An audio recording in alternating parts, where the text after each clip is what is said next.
Candidates running for state office have access to public funds from the Citizens Clean Elections Commission. Those dollars come from a variety of sources to include court fees and funds that candidates raise from people, not committees. The commission is a voter-created board that has functioned independently from the governor or the legislature. It provides funding for qualified candidates and enforces campaign finance laws while also supporting voter education, like last year's push to register more young voters.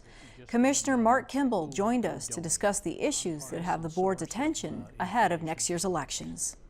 You've been around since the late 90s. How have you measured success beyond just voter turnout, younger people? I mean, there are other avenues that you've looked at? Yes, quite a bit has been done by Clean Elections to make funding sources more transparent. I wish we could do a lot more. There's still too much dark money involved in campaigns, but the Arizona legislature has put up some roadblocks to protect some information on the sources of dark money. So that is something that I think is frustrating. I think people ought to know where all the money that goes into campaigns, whether it's for candidates or issues, comes from. We should do more about that, but that's up to the legislature. I think it has given candidates a choice. You can go out and raise a lot of money from private donors, or you can raise a small amount of money to show that you're a viable candidate and then have your campaign funded by money from Clean Elections. When you talk about dark money, what really constitutes that, and how exactly is it still filtering itself into campaigns? Well, dark money is mostly money that you just don't know who donated it. And it often goes to groups that have very vague names, like Arizonans for Good Stuff or something, and you don't know what they're representing. And people can give money to that group and their identity can be shielded. And then that group can give money to another group, and you wouldn't know where that money came from.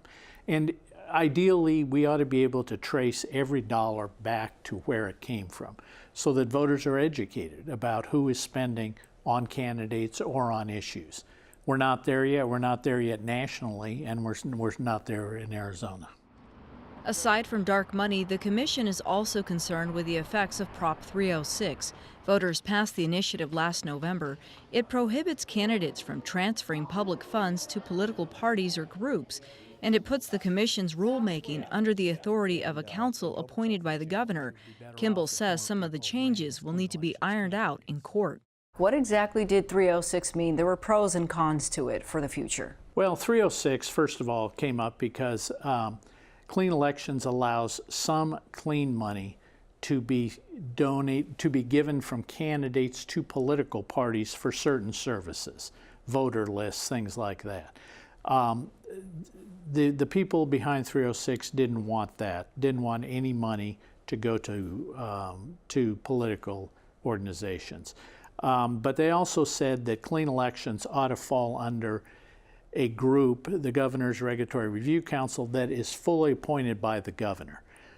Instead of being an independent commission, it ought to answer to that. And this organization, the Governor's Council, ought to be able to look at clean election rules and say, no, we don't like these new rules that you're proposing to put in place, so we order you to stop. We don't know yet if that is in effect something that that council can do. So it's still being ironed out. Any data that shows that taxpayers, voters are actually looking at campaigns differently in the last few years, just given so much more attention focused on politics? Well, I'm not sure that I know of any data specifically to that point. Voters are always hungry for some unbiased source of information, and they're looking for facts, not just sound bites from politicians. And I think that's what we hope at Clean Elections we can focus on, is getting people to talk to voters more about the issues and not spending all the time in fundraising events, in house parties, in things like that. So I wish more candidates would run as clean candidates, but it's their choice.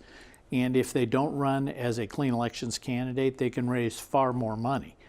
but they also have to spend a lot of time, a lot of money raising that money. There's been a perception that whoever has the most money ultimately wins on Election Day. Are you saying that that's not always going to be the case, or it's likely that that could change as more people become interested in the system? Money is certainly the grease that runs politics. But I would like to think that that is not going to be the major source. And there are instances where candidates that have raised less have won. Candidates that have run as clean elections candidates certainly are winning.